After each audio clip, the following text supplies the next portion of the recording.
for my voice, but I have never seen anything like it. You believe in miracles? Yes! Unbelievable. Hey, welcome back to the show. Andrew Zimmel, host as always. So we put out a lot of content for you guys so far. This is a one about a documentary on ESPN. You can watch it on ESPN Plus. You can see part 2. I want to say this coming Sunday on ESPN, and I think it's at 8 p.m. Central Standard Time, 9 p.m. East Coast Time. It's a Lance Armstrong called Lance documentary. Very well done, very well put together. We're going to juxtapose that documentary with The Last Dance, juxtapose the Lance Armstrong story with the stories of all these other cheaters. And where do we go in part 2 of this doc? So we'll start with just the overview. I wasn't into this at first. I saw the ESPN Plus, ESPN doc series, like what they were going to put out. They were going to do the one on Mark McGwire and Sammy Sosa. I saw The Last Dance was going to come out. This is before quarantine. I knew that these episodes were going to be dropping sometime during the summer. I knew I wanted to see the Mark McGwire, Sammy Sosa one. I knew The Last Dance was going to be kick-ass. I didn't really care about Lance Armstrong. I remember him winning the Tour de France and then losing the Tour de France and then ending up being one of the most vile athletes of the 21st century, if that's possible. I remember all this. I didn't need to see a documentary on it. But I want to give a shout-out to our boy, Jacob. He's been on the podcast a couple times. Good friend, college graduate. Congratulations to him. Doing a little bit of TV there in San Antonio pretty soon. He was all in. He was trying to convince me, Zimmel, this is going to be a great deal. You're going to want to watch this. I'm very excited. It's going to be great. And because he was so excited, it made me be excited. And because I was excited, I said, let me go and watch this. Well, I was going to watch it Sunday night. And very rarely does it ever rain in South Texas. And, of course, the one night I had something I wanted to watch, the one time I had something that I wanted to see on cable television, everything went out. I had a blackout. So I watched it the next day, watched it Memorial Day morning, and it was very good. Very well put together. ESPN did an incredible job. They started all the way. They pretty much what they did was they said 2000 is going to be the cutoff point in part 1. So we'll do 2000, 1999, and we'll go backwards to the beginning of Lance's life. And that will be part 1. And then part 2, of course, will be from 2000, him winning his 7 Tour de France's to today. And how he is living life in Austin, being one of the athletes that will go down in the dishonorable Hall of Fame. So I really like the way they split it up. I thought that was a very smart move because I was on the fence. Okay, this is where we get into comparing it to The Last Dance. And is it correct to compare this documentary to what's going to be one of the best documentaries ever in The Last Dance? I think that's going to be the standard now of what storytelling. In 2020, you're going to have executive producers who are going to be the athletes you're going to cover. Michael Jordan pretty much had to okay everything that was put in this, or The Last Dance. Michael Jordan's company helped produce it. They got a lot of money on the deal when the deal went through with Netflix and Disney on ESPN to air it. So they made some money off this, and that's, I think, going to be the standard going forward. So when we compare The Last Dance and its 10 parts to every doc now going forward, can you squeeze as much juice out of the story as you can? I think that's what's going to be the new norm, is if there's a story that 7 years ago you could have made into, say, 1 part, now it's going to be, let's find out as much background information we can get. Let's get as many interviews we can get. Let's try to tell this story as long as fleshed out as we can, because we need to make content. We need to put stuff on TV. We need to put stuff on these streaming services. The Lance story being 2 parts instead of, say, 4, I like it. I like it a lot. I thought that everything that I needed from this, I got.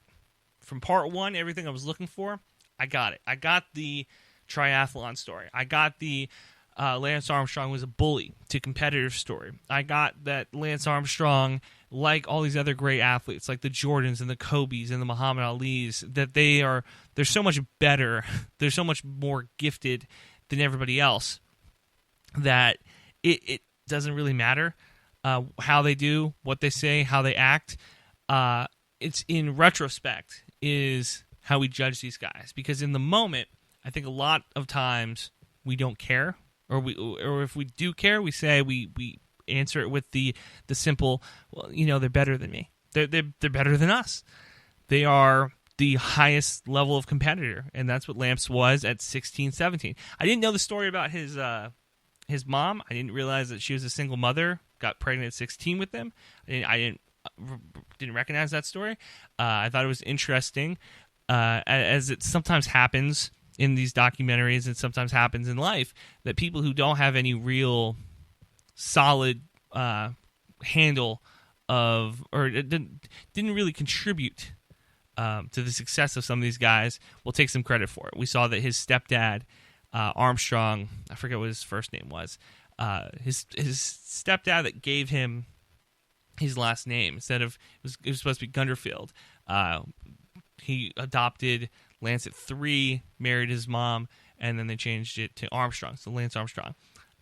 He said, well, I was a disciplinarian, and that's a real reason why he was so successful. And Lance was like, I mean, not really. I mean, maybe, but like, I don't think that. I thought that was a pretty good example of sometimes pro athletes' parents, they did a little bit of the work, did a little bit of the heavy lifting, but they didn't probably do nearly as much as the athlete might have. And now it's like, this is a prime example that this guy didn't do anything. He didn't contribute anything to the creation of Lance, we'll put it that way. And it just didn't. I thought that was a funny scene. So we're talking about the cancer, coming back from that. I did enjoy that the French writers, I love that they interviewed people who cover the Tour de France. I love that they didn't just focus on Americans. I love that they got foreign cyclists, because to tell the story of cycling, kind of like soccer.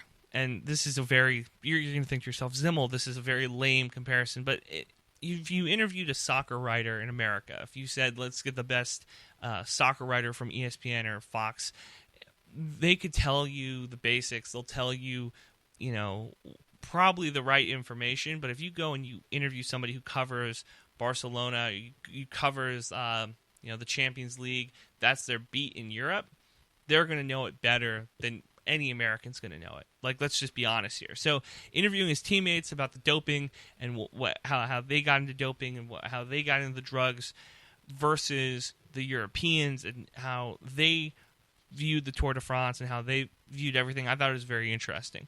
And this is another juxtaposition to The Last Dance, where this is Michael Jordan's version of the story. This is the version of the story.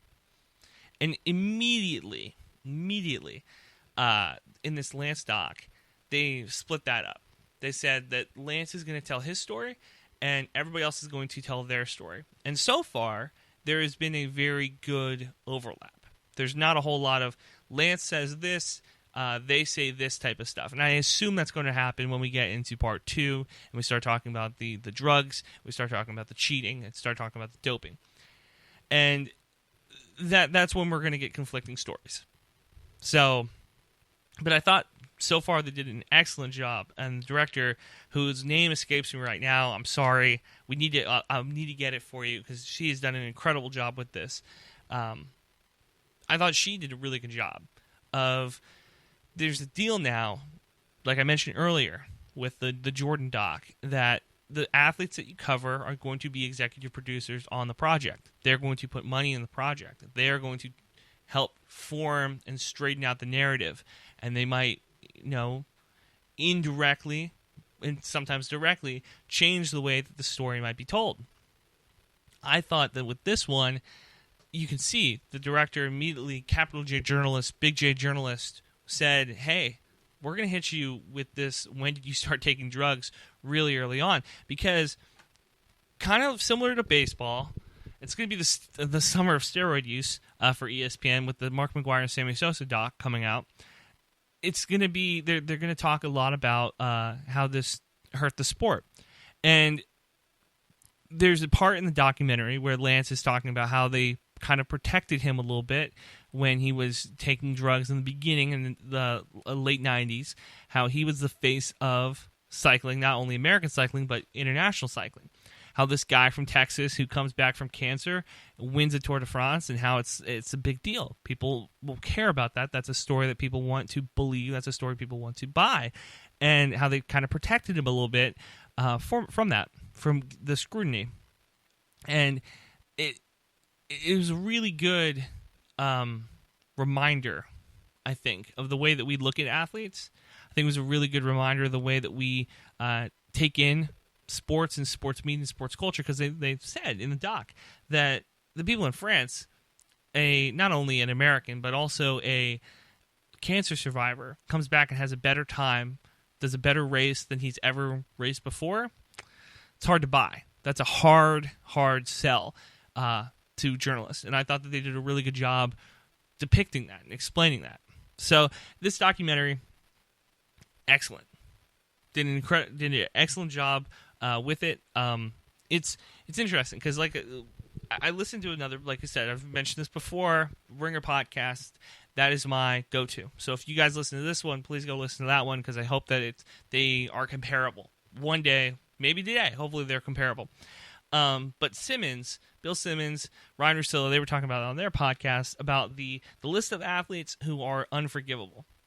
The O.J. Simpsons, the Pete Roses, the Barry Bonds, the Lance Armstrongs of the world. And Simmons made it a point to say that, Lance went out of his way to try to hurt the people who were accusing him. Calling the people who accused him of it bad names, slandering them. And to me, maybe it's just because Lance is just such a good storyteller on this. I'm not going to... there's nothing to forgive, because I wasn't mad at him for doing the Tour de France, cheating. Cycling isn't the sport that I care most about. It's not a sport that I'm tuning into. The Tour de France, I don't think I've watched a single second of it in my entire life. I don't care. But I do say that there is a level of storytelling to this doc that is unmatched. This might be the best documentary I've seen, excluding The Last Dance. This probably might be the best one I've seen since The Boz. The Boz was a really good one for me, and The U. Both of those were great, mostly because it's college football, and I really care about that. But the storytelling in this has been outstanding. And if you haven't seen it, you need to go watch it. Lance Armstrong, one of the biggest American athletes. He compared himself to Phelps and LeBron James. I thought that he was more comparable to Michael Phelps than he was LeBron James, but that's a hair to split. This is an interesting spot, I think, for ESPN too, because again, juxtaposing it with the success of The Last Dance, and you look at the last years of the 30 for 30s and how successful they have been, you want to continue to make great content like this. And I'm hoping that what this quarantine does is give people who have those ideas for 30 for 30s, have those unique stories and have those unique niche ideas. I hope that it gives those guys the chance to build something off of this. That you see the way that The Last Dance was done and all the flaws and successes of it, and you say, well, we can build on the successes and hopefully fix some of the flaws that was The Last Dance. And so far, not a ton in this Lance one that I can see is like there's problems with it.